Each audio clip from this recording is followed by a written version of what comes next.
got something a little different in the shop today. I got a buddy of mine's Polaris RZR. We're going to do some electrical accessory work on it. Game plan for this is we're going to put this Blue Sea low voltage disconnect up front. There's a control switch that's going to go in the dash. I'll show you where that's going to go in a minute. I got a fuse block. So this is a ground and power distribution block with fuses, up to 6 different circuits that we're going to use to power his accessories. Problem he's been having is like, of course we got all these lights when they're installed. We got these light bars. So when he's on the dunes, he's got the vertical lights that attach up here. But some of those things get left on too long, it's killing his battery. So all the accessories that aren't needed to run the car, we're going to power off of this low voltage disconnect, so that if it gets below, it's adjustable, but the default voltage is like 12.1 volts. It will turn off the accessories so they can't kill the battery. Too much for you to start it. It's been kind of a hack job in here. There's his ground distribution just kind of flopping around in here right next to the 12 volt distribution, bus bar. So we're going to clean that up, get these out of here so they're not bouncing around, shorting out, or just getting disconnected. Just kind of a mess. So we're going to clean that up. He's got some brackets. I don't have the lights yet, but we got these brackets that are going to get installed right up here. So there's a couple of small square spotlights that are going to hit that. Clean up the wiring. We got this lamp here that I'm going to try to get squoze into this little area right here somewhere. Might have to weld up some brackets, come up with some kind of cool way to mount that, maybe even cut a little bit of this out and kind of recess it a little bit so it's not sticking out. What else? That's about it up front. That control switch for the low voltage disconnect, I think they're gonna put it in this hole here. There's a couple of extra switch holes up here in the dash. We're gonna use those. One of them is gonna be for the little square spotlights. The other one's gonna be for the grill floodlight.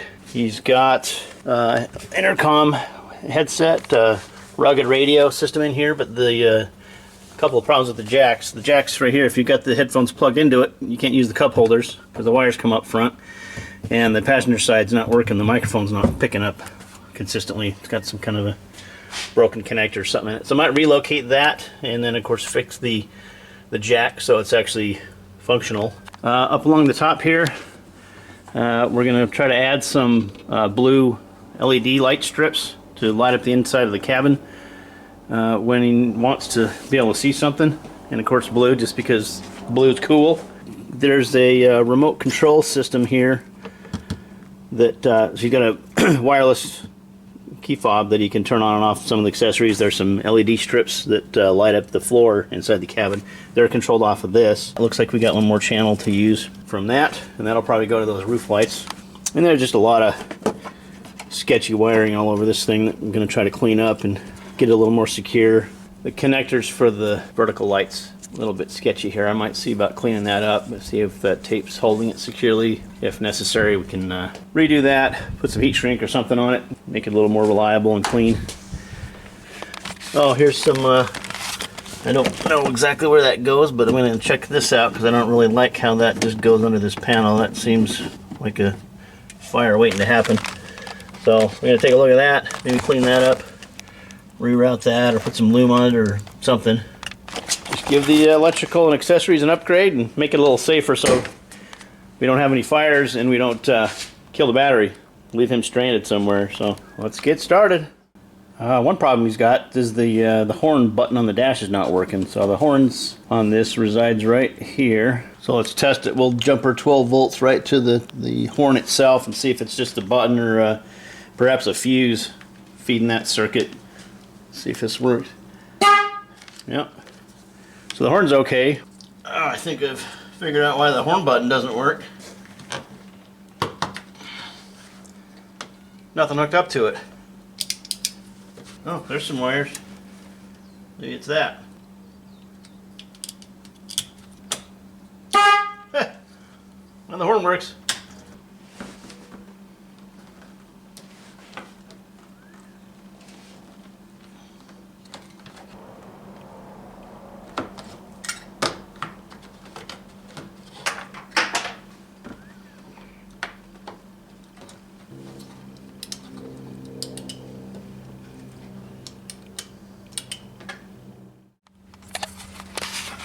here's a fun one. So those red and black power wires, the black one is ground. Red one goes just pinched right in that panel there. Now this is plastic, but I don't know where, you know, where it goes underneath there. But let's follow it back. I'm pretty sure. That's it coming out in the back seat. And it goes straight through here, straight through here, straight to the positive post of the battery with no fuse. That's awesome. So who knows what it could possibly be hitting in here. So we'll fix that. I'm wondering if that's for the rugged radio, but we'll find out here in a minute. Well, sure enough, that circuit that was coming from the dash direct to the battery with no fuse is definitely for the rugged radio. So I cut that wire and the rugged radio shut off. So that powers that. Found something else back here. This is the remote control. There's a remote accessory with 4 channels, and you can hit a button to just turn on any of these 4 channels. Like number 3 here is for the lights that go up on the roof. Number 1 is for some LEDs on the floor. I can't remember what number 2 is, but looking at this, we've got some severely melted wires on this channel 1 for those LEDs, so it melts all the way back here. So I got to tear that out. It goes under the floor. I don't know if it's shorted against the floor or just over current, but that's going to have to all get ripped out and redone. So we'll get into that. The adventure continues. Well, I pulled that melted wire out, and it went down through the floor, right in there, up under here, and it followed the frame up. Came out in the back wheel well, by the way. So it's the rear wheel well. And that wire was just kind of up here, tangled up, and just wasn't being used. So clearly it had burnt up some time ago, but nobody disconnected it from the source. So end of the wires were just bare, but here's the harness. All right, we'll dig deeper. And I've identified what channel 2 is. Channel 2 goes to this LED controller. All it does is the wheel well lights. Turn that on, there's an LED lamp in each wheel well. And they're just white right now, but when you're rock crawling and stuff, it'll let you be able to see the undercarriage and stuff around the wheels. But let's see if we can find them. There's one. Oh, there is one up here in the front. So 2, 3.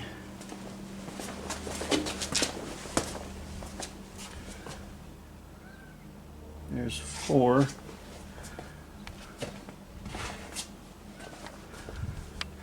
I'm guessing maybe there was one in the back here. Oh, there it is.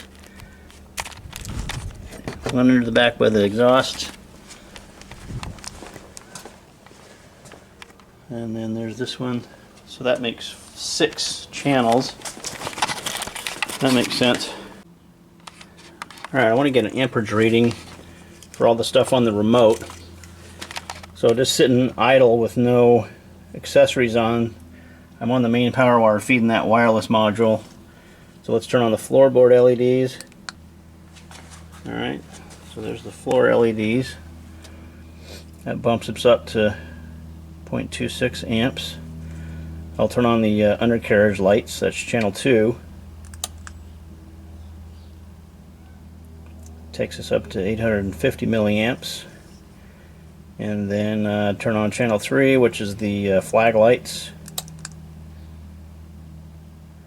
Okay. So 2.18 amps maximum. That's channel 4 is still available. I got both of the flag lights plugged in. Now I don't have the, I got to figure out what's wrong with these front lights still. There's LEDs down here, but these are not turning on. So I don't know what's going on there, but so channel 4, I'm going to try to put a couple of LED strips down the ceiling on the inside of that edge, right along here on both sides, and you can turn that on with channel 4 to a lot at the inside of the cabin. I doubt we'll go over 3 amps or so tops. Plan on putting that on channel 5 to feed that of the new fuse block. I'm just getting an idea of all the different channels, and then that channel 4 will be the ceiling lights. But I got channel 4 is going to be the dual spotlights on by the window. Channel 3 for fuse 3, circuit 3 is going to be for the flood lamp in the grill. And then channel 1, I'm going to rewire that rugged radio to be fed off of the new fuse block rather than going direct to the battery, and then it'll be easier to get to that fuse if something that does happen to it. And then the top light bar that's existing, that's fed off the front little inline fuse. I want to move that to the fuse blocks. So anyway, that will reorganize that really nicely, make it much more accessible for maintenance or for adding anything to these circuits. You know, these will all be fed by the low voltage disconnect, including the rugged radio, because right now that rugged radio could drain the battery if it's left on. And trying to figure out a good place to put this. So I found this little bracket. I was thinking about making one, but I did find this already in my box of stuff.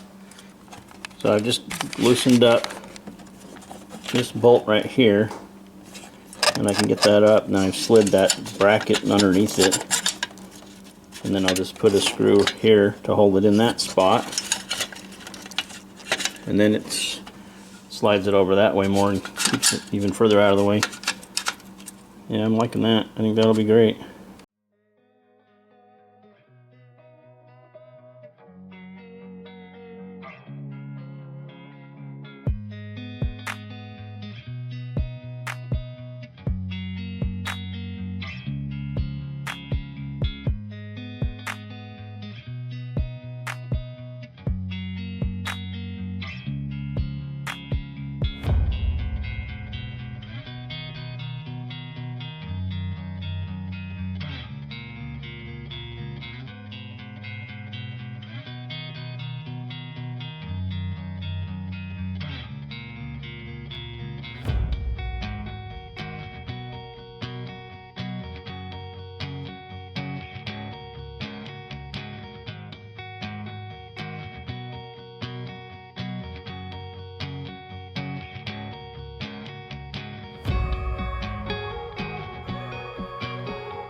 So I first forgot to start the recording as I started in mounting all the fuse box here, but to show you where I'm at right now.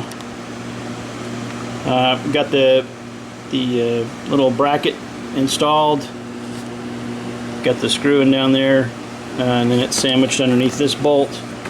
Got it painted, got the fuse block mounted to it, grounder on this side, and then a ground distribution here and here. And then the battery leads. This is the battery lead here that comes off. Excuse me. This battery lead comes off after the low voltage disconnect, and then this other one will. This one and this one will both get tied to the battery lug on the new fuse box. That feeds the old battery thing for accessories. The only thing coming off of that is these two fuse holders down here that I can't figure out what they do. They're two 30 amp fuses, and I tried tracing it behind the dash, but it's kind of a rat's nest under there, so I'm not sure exactly what they do. But for now, I'm going to leave them on the circuit that is fed after the low voltage disconnect. So we'll see. We'll disconnect that, see if something doesn't work. After I pulled those fuses, I tried all the lights. I tried turning the key on. I don't think I tried starting the engine, so that could be an issue. But worst case scenario, if something doesn't work properly when the low voltage disconnect is disconnected, all I got to do is move this branch over and put it on the back side of this on the hot side of the low voltage disconnect, and then that'll put constant power to this lug again, so it's not subject to the disconnection when this goes off. So anyway, but for now I'm going to tie that in with this, so it's got protection from the low voltage. And so now I'm just starting to populate the individual circuits. Right now I've just got the this is the overhead lamp is going to this circuit. This is circuit number 2. We've got a 20 amp fuse on that.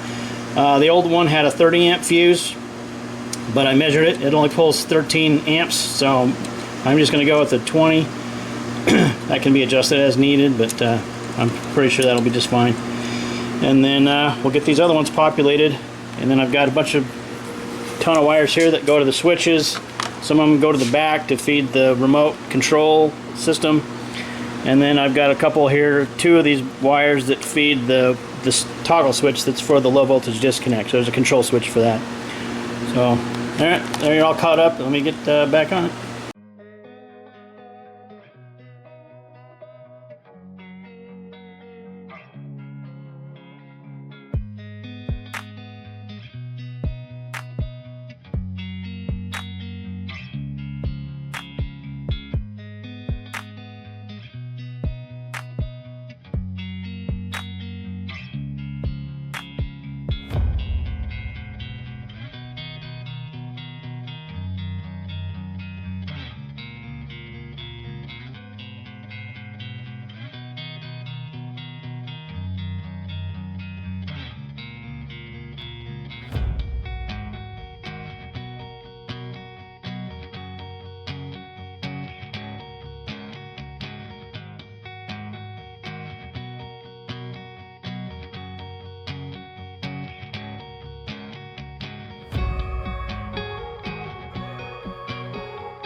Got wire labels on each wire, so it makes it easier to identify which wire is which.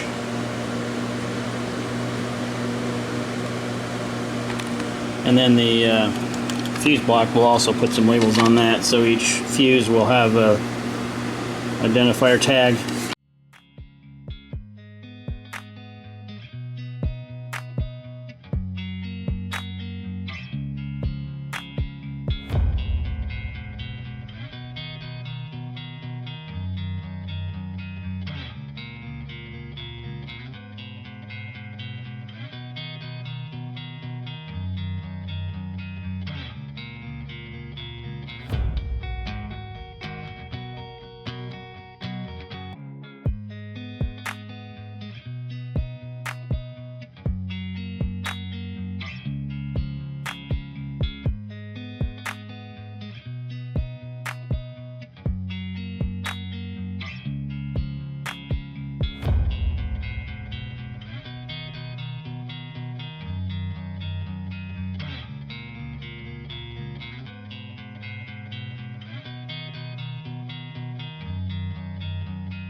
I think that turned out pretty sweet. So I got it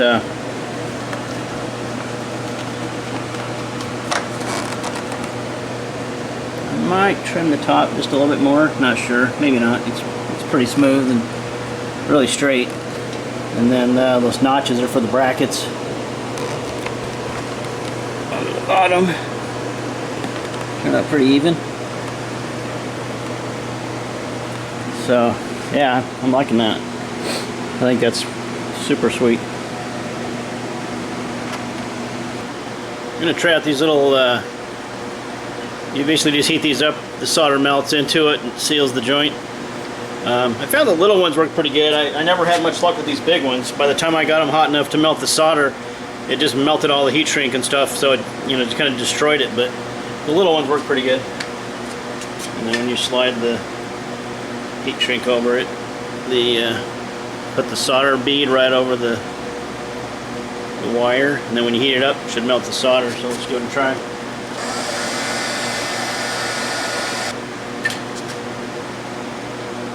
Sure how much it melted the solder yet. We'll see. It didn't flow as much as I'd like it to, but let's let it cool off and we'll check it. I know I'm pulling on it pretty hard and I'm not budging it. Seems like we got it.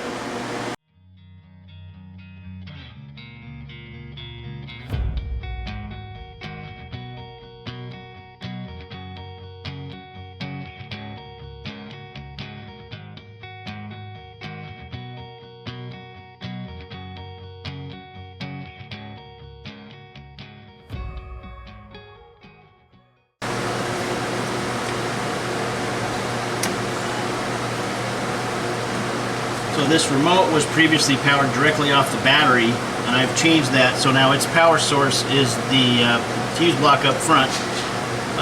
So it's fused up there. It also has its own fuse right here. It's not really that relevant, but what that does now is if anything that this is powering, if he ends up leaving on some of these lights, because this turns on all the different lights, so if he leaves those on and it's killing the battery, now this will be protected by low voltage, so this will turn off all the lights if it gets below the threshold for the low voltage cutoff. So we're protected now.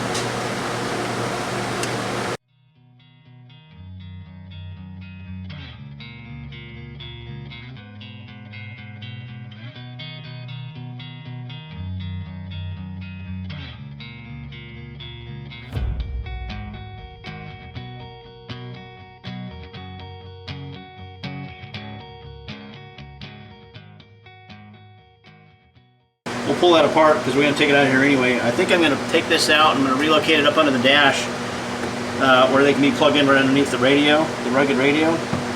And then the cables would come straight out from that. And I think that'd be less obtrusive. You'd use the cup holders, and I'm guessing we might have to replace one, or I don't know if they come as a set or what, but I might have to replace that soon. So if I pull that out, right now the wire runs down this side, up behind the speaker it looks like, and up under here, so I might have to pull that back out and try to come up with a way to mount it up under the dash. I've got the headphone jack mount that's from the center console. I'm relocating that up under the dash, under the rugged radio, and what I've decided to do is I got some of these old, they're just little enclosure plates, and I'm going to take one of these and I'm going to cut a hole that'll fit this, and then trim off these little mounting tabs on the bottom part, and then bend this back. Just make a little angled bracket that'll mount up under the dash. Have some mounting, you know, we can use these mounting holes or maybe some double-sided adhesive, heavy-duty stuff to just stick it up under the dash. So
So I've got 1194.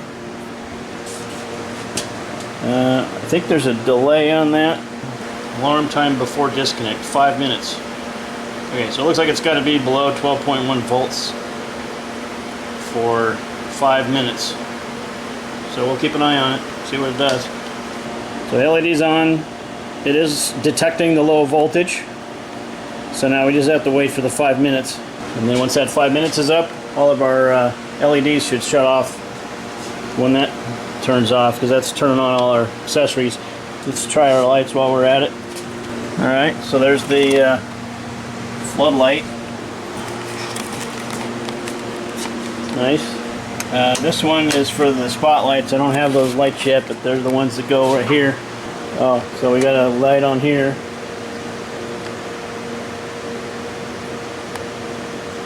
I wonder if that that probably coincides with this LED. Oh, they turned off. Light on the dash is blinking, and you can override that. So if I, what's the override? Let me look at the manual again. I want to say the override was like 10 minutes. Yeah, the override temporarily delays disconnect for 10 minutes. Off temporarily disconnects circuits until voltage rises. Override or off silences alarm. I don't have the alarm installed. And I think I should just leave it at 12.1 volts. He's going to need to get a new battery probably. So let's push the override button. We'll push that. Yeah, so that kicked back on the lights. And can turn on the radio. And that should be part of this too. So let's push the off button. Yeah, that killed all the power. And I assume I can still override it. So you could make an emergency call if you needed to.